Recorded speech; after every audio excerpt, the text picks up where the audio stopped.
Okay, cool. I think we're live, so let's get it started. Thank you all for joining today. I know it's probably been definitely been a crazy last couple of weeks, but especially, as we start to transition, and I know departments are making a lot of tough choices in this time. And so we really just wanted to, create a conversation, touch base with you guys, see what you're working on. We're really in a copycat industry. And before, there's pros and cons, and, sometimes it feels like other people are ripping off your work or stuff like that. But, now more than ever, we want to open up the conversation and allow teams to band together, see what's working, what's not working, how you're spending your time, and just, areas where we can help and areas where you feel like you've seen stuff work or not work. But we've gathered a great panel today here. So we have a representative from all of our group of 5 conferences, which I'm really excited about. And these guys are, at different roles at their schools, ranging from Ted, who's the Associate AD for Communications at UAB, to Joey. With App State, we got 2, Joey Jones and Joey Johns. But Joey Jones is the Senior Associate AD for Strategic Communications at App State. So out of the Sun Belt. Joey Johns is a digital strategist at South Florida. Stephen is the director of new media at Fresno. And then Mallory, who runs new media and is a design coordinator at Bowling Green. So if you all want to just quickly introduce yourselves, and then we'll kind of open it up and go over some questions we had. But you all want to just say a couple of words about kind of how you got to where you are, and what your role looks like, or did look like before this. Sure, I'll start. My name is Ted Feely. I'm the Associate AD for Communications at UAB. I oversee the SID department. My primary sports are football, men's and women's golf, and beach volleyball. As an external unit, from a creative standpoint, we have one creative services person. So a lot of the digital and content brand strategy comes from that office, my office, and marketing together as a whole. So we work as a unit, but obviously we don't have as many people as we would like, but we try to create a very good brand strategy to help us all move forward together. I'll go ahead. Ted and I go all the way back to the New Orleans Bowl last year, and we had a lot of fun there. At least we did. But it was fun to see Ted here today. We just didn't win. There you go. So yeah, my role is very similar to what he was saying. Oversee our strategic communications department, as well as our sports productions department, which we have 2 full-time and 2 interns that handle all the video needs for the athletics department.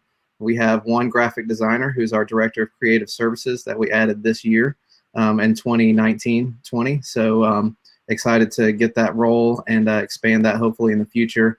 And then we obviously work with all 20 of our sports teams, and director of ops, assistant coaches, student managers, lots of different people that are involved in the creative process for all 20 of our sports. And certainly football is the biggest beast for us. And so we rely heavily on a student crew with the football video team that does a lot of our creative video work, as well as a graphic designer with football, and just trying to move all this forward and increase and enhance our brand as well as we can every day. I'll go. I'm Joey Johns. I am the digital strategist at South Florida. So basically, I oversee all of our social digital media, and then primarily set the strategy for what we do. We have 1 graphic designer. We have a video team of 4 production coordinators.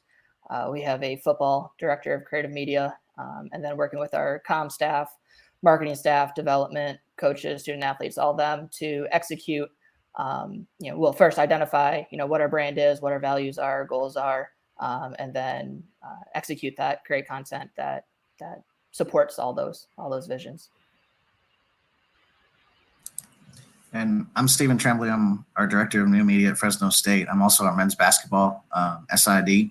On our creative team, we have 3 individuals, 2 that primarily focus on video and content from our external relations side, and then as well as a graphics designer, in addition to our staff photographer, working closely with our marketing SID staff and our video external team. My name is Mallory Heiser. I'm the new media and design coordinator at BGSU.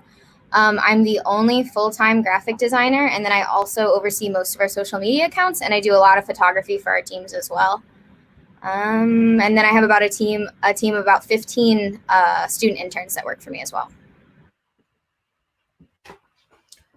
Wow, cool. I think one question I wanted to start with is kind of, being at somewhat smaller schools that still have resources, but, have definitely taken, or definitely are, you don't have the full staff that you would have at, some powerhouse P5 schools.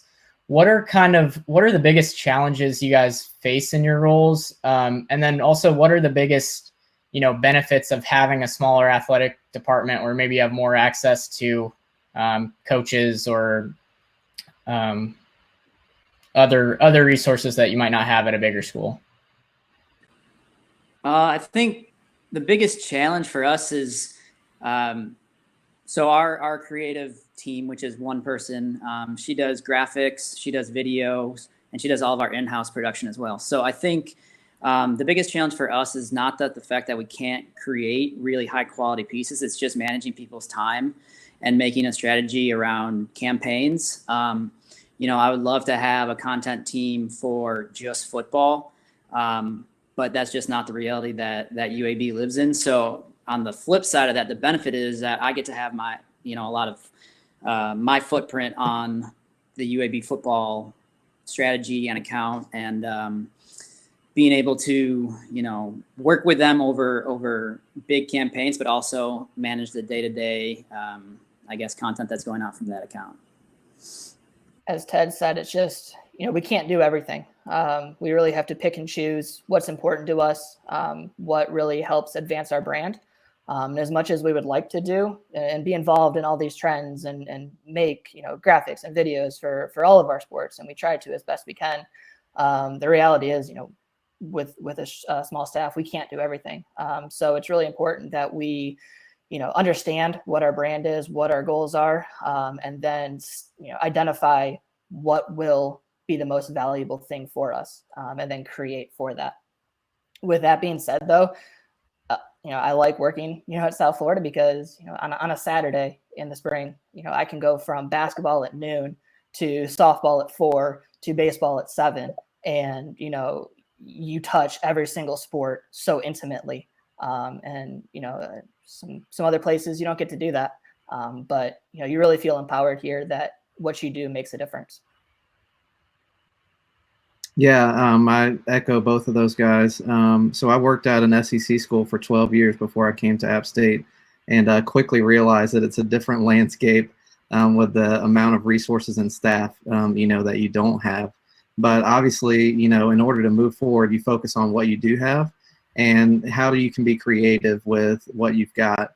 So one thing that I can say is shout out to our staff at App State. We have incredibly hard workers, creative people, and then we just have a student crew that blows me away regularly in a lot of different levels, whether that's graphic design or video. So one thing I wanted to say is we rely really heavily on students. And when you're doing that, you obviously have to work with them, and they're learning, and they're growing in the process. But a lot of times they can put together stuff that even, those of us that have been in this athletics landscape for years wouldn't even think of, because they just can create and think outside the box. So that's one thing that's also a lot of fun, is working with students and young staff to, do things that maybe are a little bit different than what you've seen before. But that can be really fun. But yeah, echo what they said about you have to be very strategic. You can't do everything. It's not possible. And so you shouldn't even try. But what we try to do is to focus on the things that we can do really well, and be strategic about how we, put our best foot forward with the things that we can produce. and then just kind of let some other things that we'd love to do, but just kind of let them slide a little bit, just for the sake of everybody's sanity, really.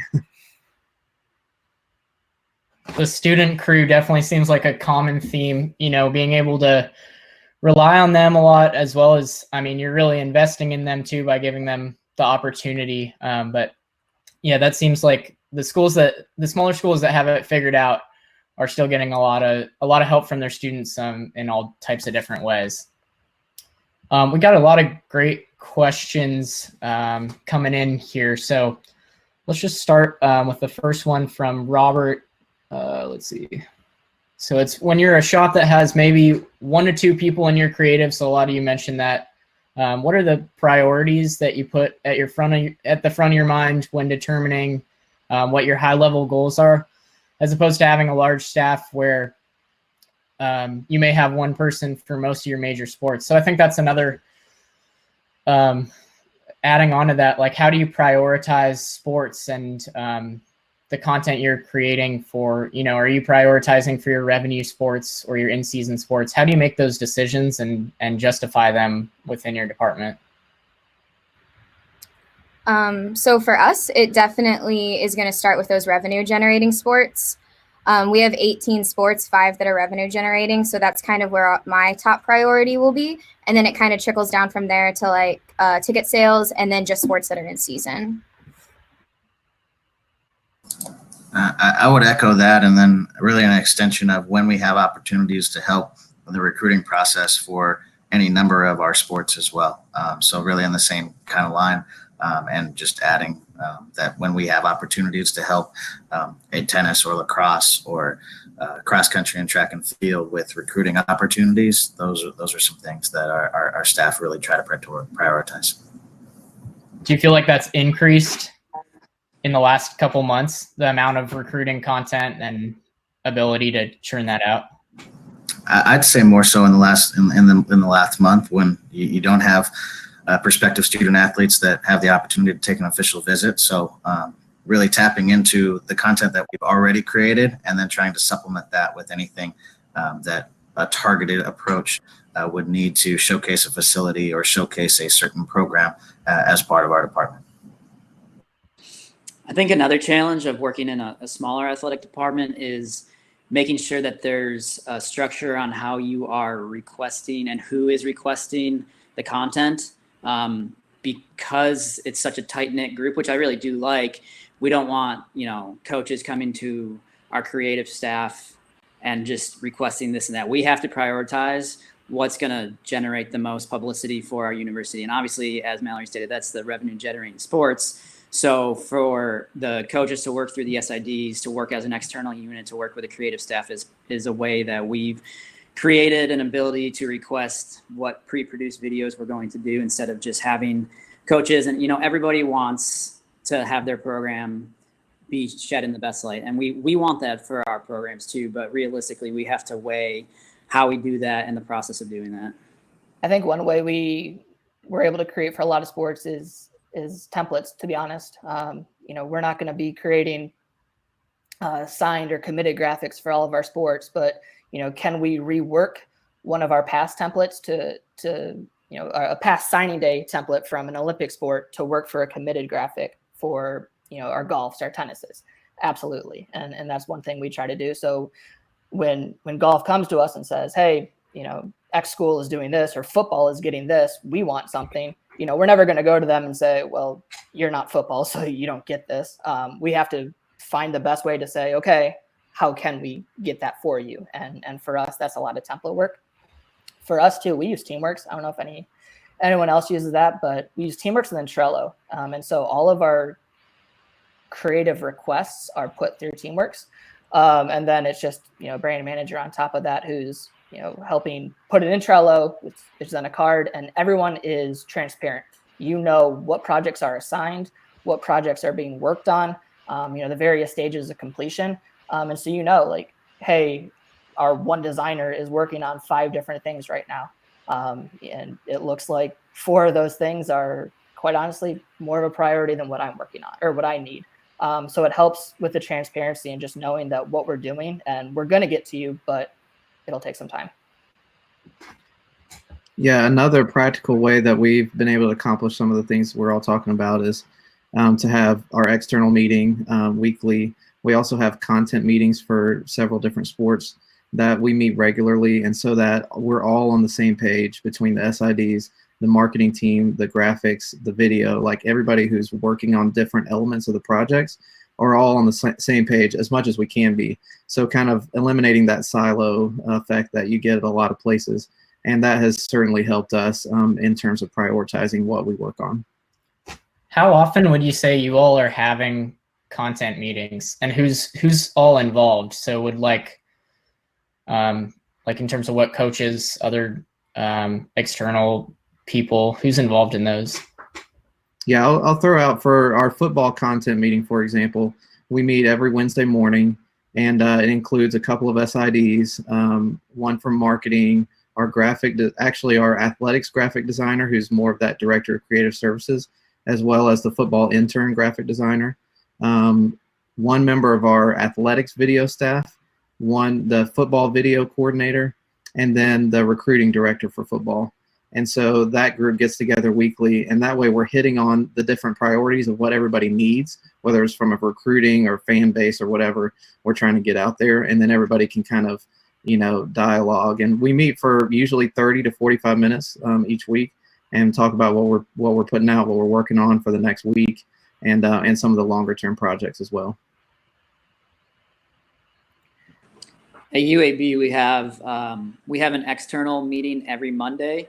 One Monday it's just external unit leaders, and then the next Monday it's all of external. So I have it every Monday, and then my office will be every other Monday. And then we also have a content meeting, which is Wednesdays with all of SIDs, all of marketing, our creative staff, and then one from our boosters and one from IMG, just so everyone from external is all on the same page together. So we meet twice a week as an external unit, one about content and one just about everything that's happening in our office. Aside from meetings, one thing that we've initiated, which I think has worked really well, is we call them sport clusters. And so that is the SID. So each sport has one. So there's the SID, the marketing contact, the video contact, the ticketing contact, me, our designer, and then event management sport rep. And then again, we do that in Teamworks, and it's just really easy to always stay in communication with each other. So even if we're not all in meetings together, marketing not maybe in the same meetings as communications and whatnot, but every sport is continuously talked about because we are in these clusters where we can talk about what content we want to create, what's upcoming, what are promotions, ticket sales, and all that, which is really helpful. Awesome. Let's see. We got a good question from Adam here. What's the best advice that you guys have in terms of working with your counterparts on the external side, whether that's communications, marketing, video, but with working with these different departments within your athletic department, what's the best advice that you have to someone figuring that out, and all the challenges and ups and downs with that? I would say understand their needs. Everyone has different needs or priorities. If you can understand what each unit wants to accomplish, and you have a better understanding of how your athletic department works, that'll help ultimately. Hey, video, you have these goals, marketing, you have these goals. How can we come together now to create one plan that helps everyone rather than, maybe just looking out for one individual unit? I think it's also important to keep in mind that, especially at our level, everybody is probably just as overburdened or has as long as of a list of things to do as you do. So just keeping in mind the context of everyone is super busy. So you may not always be able to get what you want from marketing or athletic comm or whatever, just depending on what's going on. So that's been helpful for me.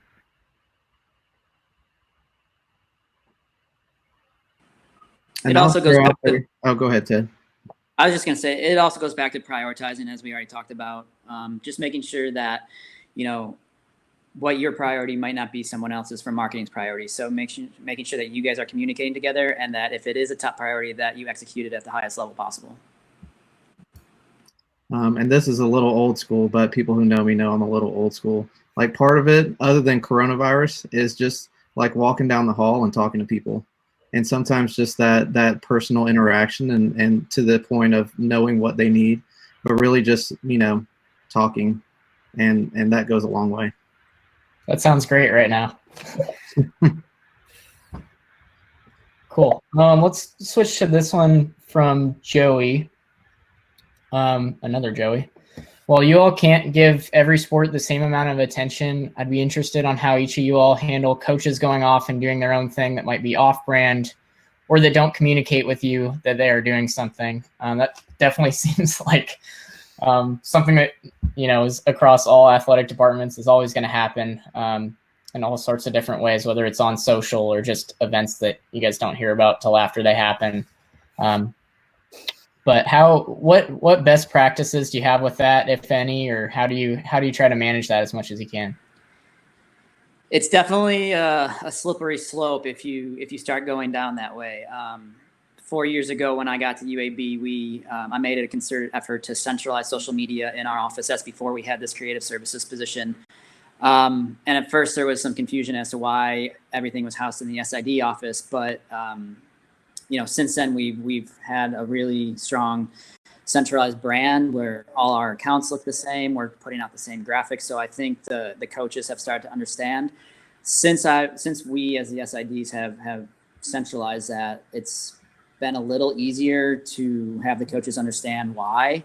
But at the same time, if my golf coach is asking if he's on the course, if he can tweet updates because I'm in Birmingham and they're in Hawaii, I might give him access. But from a football standpoint and a men's basketball standpoint, it's a little more the sports that travel with the SIDs and the creative services. We want to be those ones who are creating the content for them, just because we know the brand standard that we want to be putting out there, and we want to be representing UAB at the highest level. Not saying that we're not for golf, but it's easier for our golf coach to tweet updates when they're with the team than it is for me while I'm on the ground level with basketball or football at home creating pre-produced videos for them.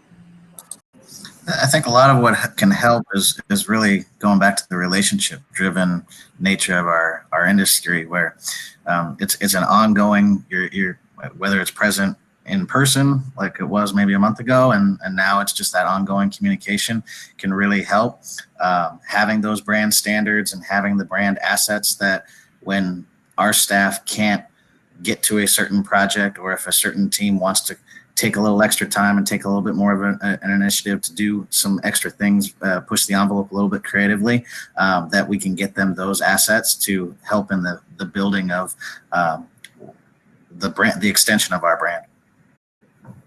To Steven's point, we don't allow our coaches to have access just so we keep everything centralized and looking the same. But ultimately, it comes down to relationships and communication. So, if our comm staff is working directly with our coaches, they're always going to be in communication with each other to understand what they need or what they'd like to see more of, and then how we can help with that. With coaches' accounts, obviously they have free reign to tweet and post what they want, and we encourage that. And again, that's another thing about communication is, hey, we're not going to give you access to the sport account, but I really want you to use your personal account. Here are some best practices. Here are some things you can do to help maximize your voice and your program's voice 24/7, that, even if we can't get to you this second from the sport account, you always have your personal account. And obviously it's most difficult for those sports who are out of season when you're working. So, volleyball, you're with softball. There's obviously going to be that, hey, we're with the team, but it's important for those coaches to know that we want to protect our brand as much as possible, but we also want to help you at the same time. So, please text us those pictures or, just things along those lines, and have an open lines of communication. Awesome. Great answers. This one's from Ben. When it comes to recruiting content for your smaller schools or teams, I guess, that may not have as big of a brand, how do you try to catch the attention of recruits to differentiate yourself from not only the other G5 schools, but some of the bigger P5 schools that may be after a player?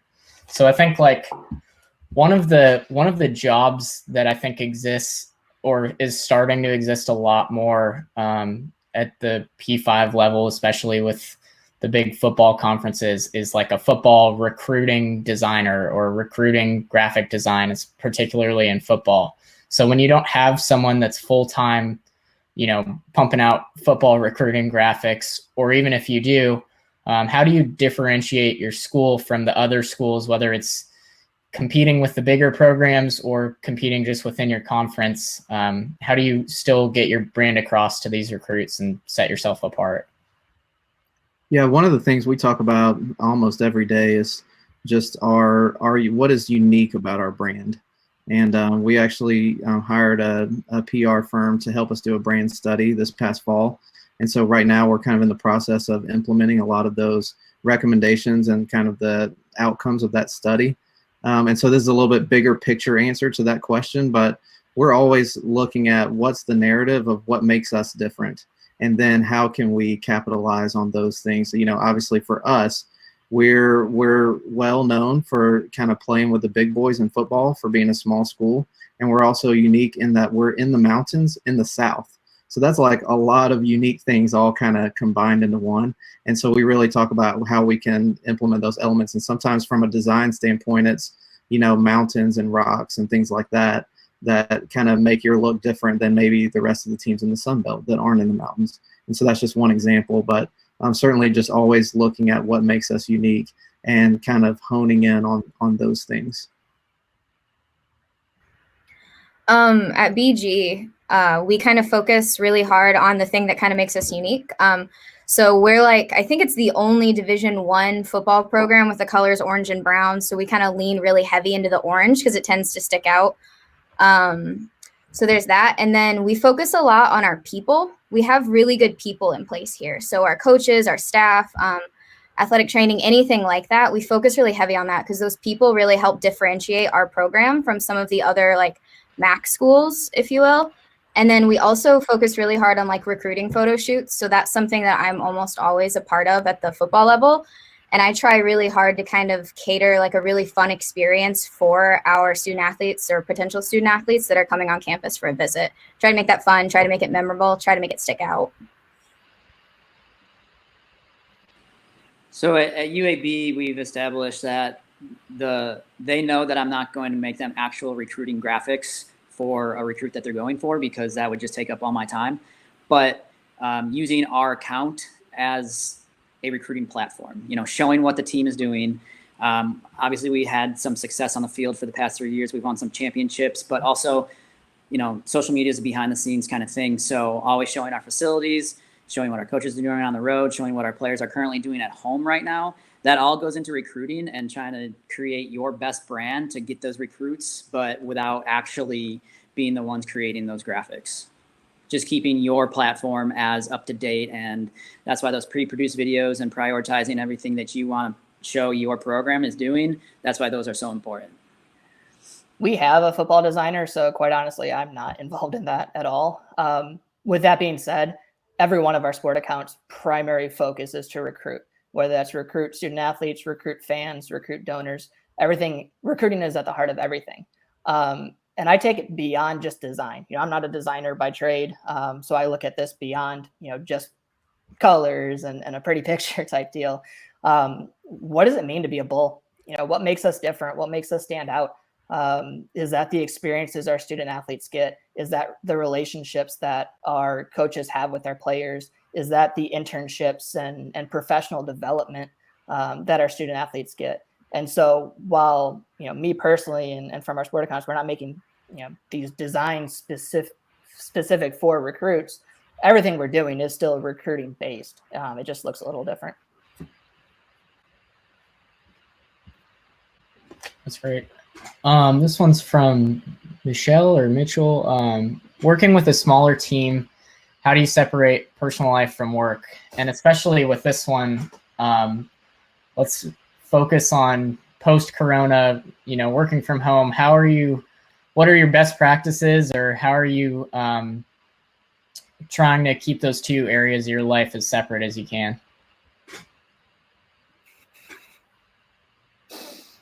Yeah, it's super easy. I don't know what anybody's laughing about. No, I mean, so I'll just speak about my personal experience. So I have a wife and 2 little boys that are 4 and 7. So they take up just as much time and energy for me as my work life, but we all know what these jobs entail from a number of hours standpoint.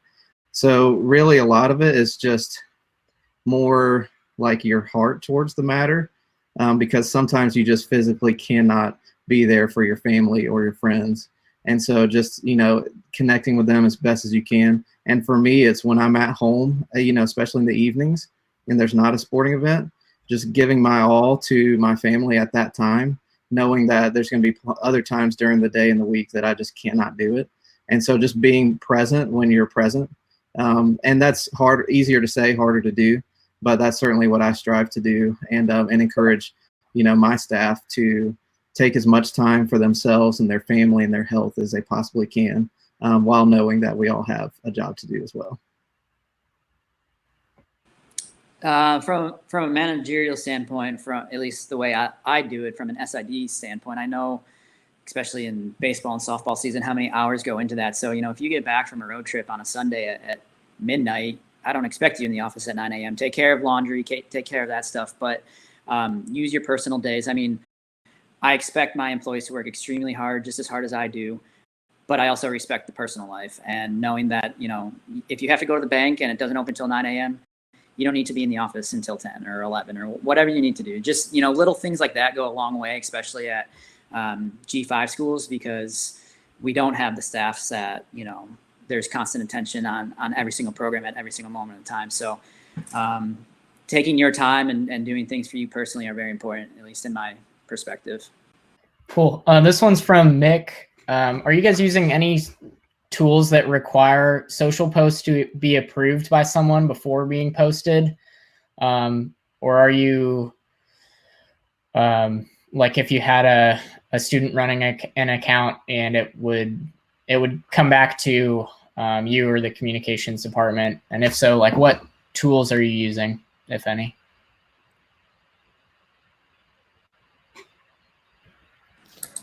We're not. Yeah, we don't either. They just have to run it by me. The way that it's structured at UAB is that the SIDs have, I guess, 95% of the posting ability. Every sport account on Twitter and Instagram is coming from the SIDs. Obviously, we work with our creative team to get graphics if we're going to post them, but we have the ability to post the majority of the content that's coming out. Our creative person, Mercedes, she has a student intern who is really good, and we've trusted him to run our athletics Instagram account and give that a brand identity as well. And then marketing and athletics share our Facebook page. Obviously, marketing is doing a little more targeted branding and links and digital spend, while we're posting game recaps and links like that on Facebook. So the SID department at UAB has all three platforms in terms of Twitter, Instagram, Facebook, and specifically the sport accounts. And then we kind of divvy it up with Facebook and our Instagram athletics page through different departments. What scheduling tools are you all using, like for your content calendar, or which have you used that you like?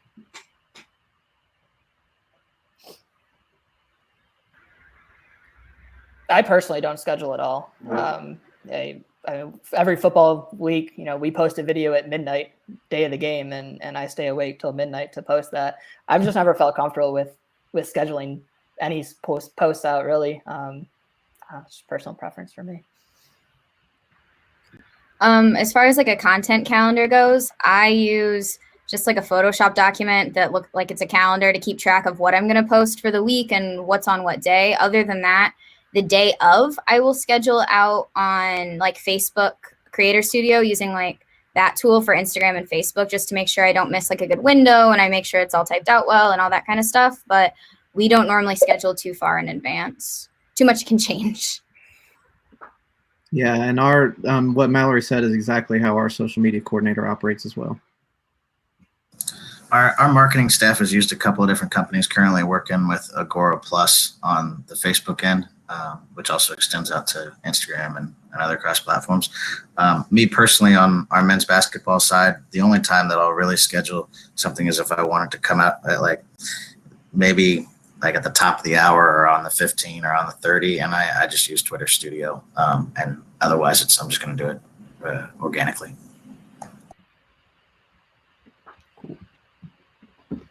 How do you all assess social media campaigns for your sports? So if some work for one sport but not the other, and then, or are you creating specialized campaigns for just one sport, or are you, like Joey mentioned, I think, like using templates?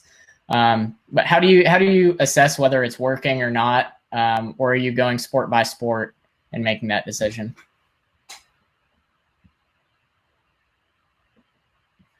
I'll start. So we have one of our SIDs is kind of a split SID and our social media coordinator. So she oversees the official athletics accounts, and also just kind of helps us with the strategy for all the social media.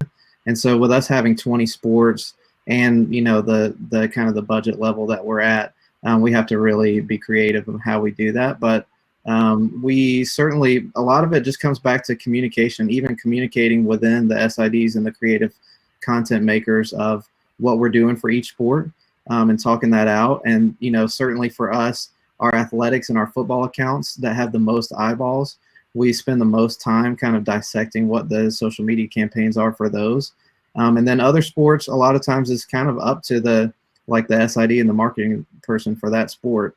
And honestly, for the smaller sports or the non-revenue sports, sometimes you do stuff that doesn't work out really well, and you just kind of move on. So I think that happens too. But it's mostly for us just about in our external meetings and in our strategic communication staff meetings, just kind of talking about what those campaigns are for each sport. And sometimes there's something that, say, women's basketball does that works out really well, and maybe men's soccer takes that as an idea, and that's fine too. For us over the last year, it's been more as a larger department brand campaign, and social media has just been one of the mediums that we've used to extend that brand campaign of the Pride of the Valley.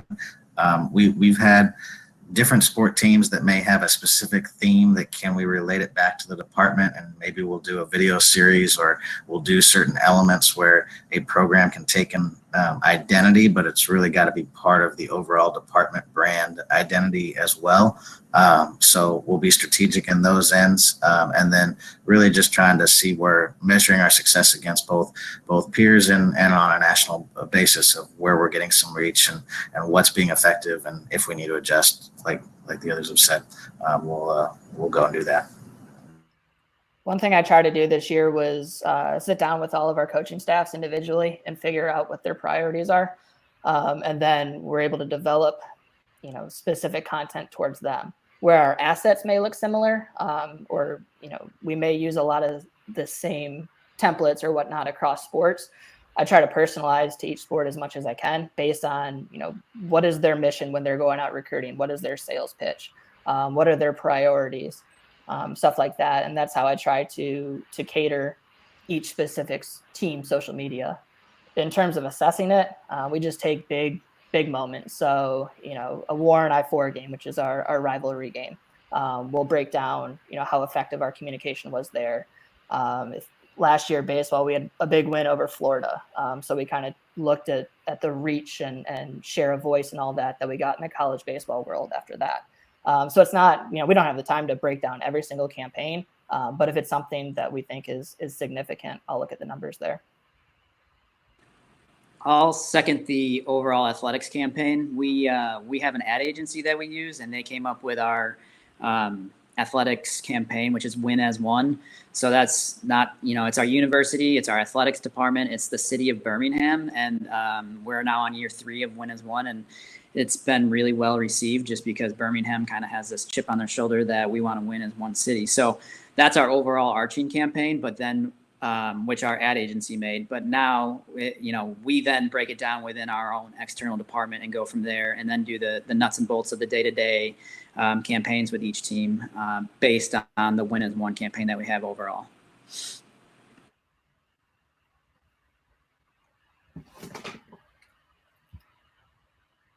Awesome. This one's from Sierra. How do you adapt to the fast-changing world of social media? For example, TikTok. I think another thing I'd love to hear with this too is like, if a Clemson football or the Yankees get on TikTok, they're going to make a splash right away just because of, how big and national their brand is. But having, a brand that's maybe more regional, how do you find your audience and determine, if it is the right time to invest in a different platform or a different form of media, even like Instagram stories? But how do you make those decisions or not make those decisions? I think just understanding that you don't have to be every single place, and then sit back and understand what the platform is.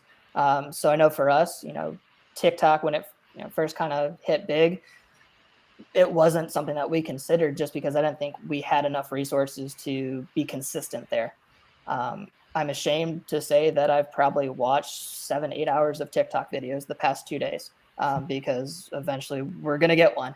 But it's for me understanding what the platform is, how to be successful, and then generating, a handful of posts beforehand. That way you can, once you start it, you kind of get up and running, and then hopefully it carries on from there. But not feeling pressure that, hey, if it doesn't work out, we don't have to be there right now. So Sarah is actually one of my main interns. She's my assistant. So part of it for us, like especially speaking on TikTok, is I rely a lot on our student interns who are kind of like in that world right now with TikTok and understand it way more than I do. I'm 24, like I didn't graduate that long ago, and TikTok is this like alien world to me. Like I do not get it. So I'm still trying to learn it, but while I'm doing that, I'm relying on these kids who like actually know how to use it to give me content ideas. And we actually just launched ours officially last week and it's going okay, but still definitely reaching out to these kids who know how to use it. I think you have to assess what is realistic for your department. When you see trends on social media like the Open Door Challenge, yes, okay, so that's something that we can do. That's something that if you click on that hashtag, you'll see UAB in your feed as well. TikTok is a whole other, if UAB football, I was going to start one, and then this coronavirus happened. So now I don't have any content to put on there because I'm not going to be creating it. I don't know how to do it. I mean, if they want to send me videos, absolutely. But I guess that's on pause for us right now. But little things that you see trending on social media, to try to capitalize on those, because that'll get you just as much as attention. Be successful where you can and be great in a couple areas rather than being mediocre or okay in a bunch, is ultimately what it comes down to.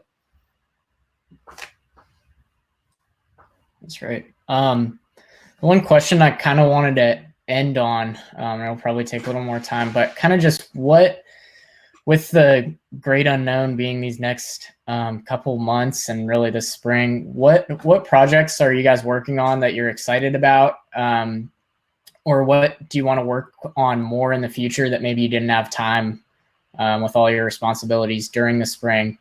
And let's end on a positive note, and just, if you guys just want to share kind of some of the stuff you're working on, and what you're excited about.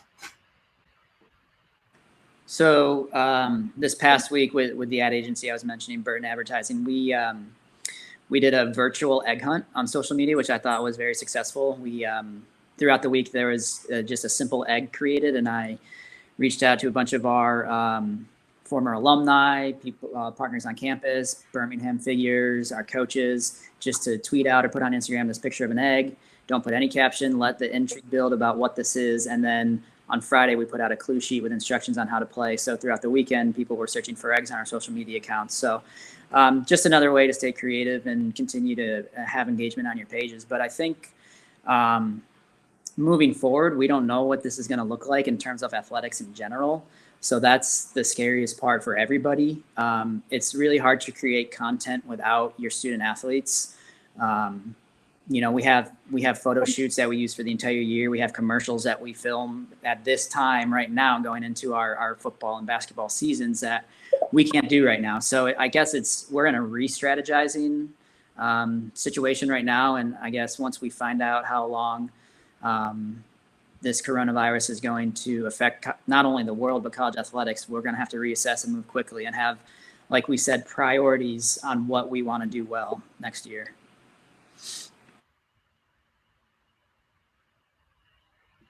Yeah, I'll say a lot of the same things. One thing that our SID staff is doing in particular right now is kind of catching up on all the nuts and bolts things, which normally are really hard to do when you're in season with whatever sport it is. So, they're all working super hard on that so that whenever the day is that we get the go, which none of us know that, unfortunately, but then we'll be ready to kind of tackle those strategies that Ted was talking about. And certainly, there's still things you can do. We still can connect with people on Zoom and phone calls and things like that. So we're, working on creative ideas.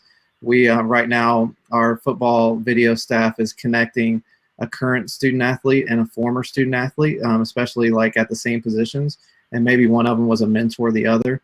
And they're doing kind of a face-to-face Zoom call that we're going to publish here in the next few days, and kind of have a series like that, so that again you can still have the student athletes out there, whether it's alums or current, and they can still be showcasing the best parts of your brand even through this time. And then obviously we're all excited about whenever we can get back to what's normal, although I think we all are kind of starting to understand that normal may look different, especially if our athletics department budgets are cut, by whatever percentage that some of the, rumors are out there.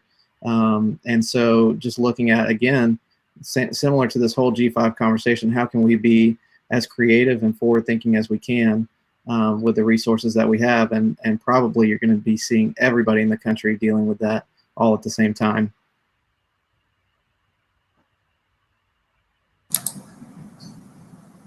I'd say we've seen some success of being able to celebrate our history, not even just recent, but like going back 10, 20, 30, 40 years, and the content that we can dig into our archives that we maybe hadn't showcased as frequently in the past.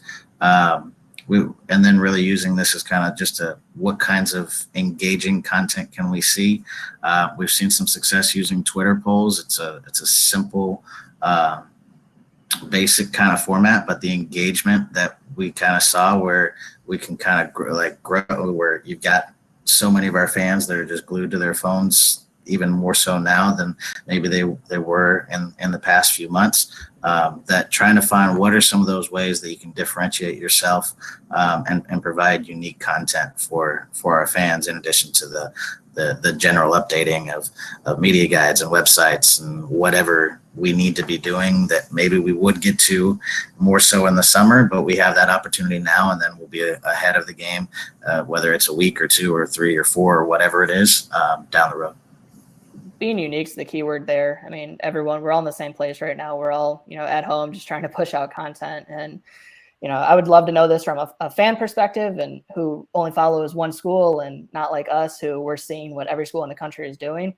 Quite honestly, I'm tired of a lot of this stuff. And I know our engagement is down a little bit. And I think that's because we're trying to post, we're trying to push. I think, it would behoove us to take a step back and be more creative, be more unique, so that when we post, it's different than what everyone else is posting. We're not just posting just because, well, we're at home, we might as well.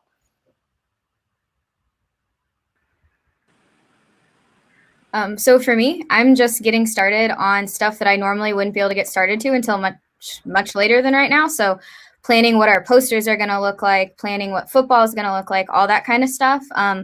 I would normally be trying to schedule photo shoots and stuff like that, but right now it seems like that's on definite pause. But other than that, I kind of agree with what Joey said, trying to be creative when we do post and not just posting to post. We've actually seen our engagement kind of skyrocket in a lot of areas. And I think it's because especially our marketing director has been very intentional with content that our fans want to interact with. Our engagement has been through the roof in some areas. So we're just trying to keep doing that without overdoing it. I also think it's important to remember that we're in this profession because of our student athletes. So right now with no sports, just showing as much of what your student athletes are doing in general. We've done a good job, I think, at UAB of allowing our student athletes to do Instagram takeovers with rules and sheets that we have provided them with guidelines on what you can and cannot do. We're also kind of doing a Players Tribune, where our student athletes are writing, their experience from their first year at college, or, a senior who's graduating, what this looked like for her in the spring. So relying on our student athletes to provide content for us as well, instead of us just trying to generate content like we were talking about earlier. That's just, anything else that'll get lost on Twitter or Instagram or anything like that. Yeah, that's awesome. I think there's definitely, like, from an outside perspective, being able to see the brands that are becoming increasingly out of touch because they're either just pumping out the same content as everyone else, or just pushing out content because they feel like they have to. It feels like we'll start seeing even more, engagement rates decrease, and the creativity and uniqueness is going to win out across college athletics, really. I'll get one more question in here, and this one's kind of related. I think it's a really good question. What do you think about schools or teams taking social media breaks? Is that something that you guys have talked about as a department, or something that you're thinking about? No, I don't think you can afford in college athletics to take a social media break, because as Joey said earlier, it's always about recruiting. And so you do have to keep your brand in front of people's faces. But I would agree with everybody who said you have to be diligent. You don't want to post so much. So I definitely don't think you can take a break, though. You just have to make sure that what you're putting out there is high quality. And especially now that, especially some of our video staff and students have a little bit more time to devote to creative video while they're not out there, shooting baseball and softball games and track meets. You can do that at a higher quality and in a way that engages your fans. But you can't take a break, in my opinion. The phrase that I dread the most is daily content. When coaches come to me and say, we need daily content. I would just tell everybody that, it's our jobs to put our school out there the best as possible. And I'm always thinking about social media. I'm always thinking about a way to be creative and do something that another school's not doing.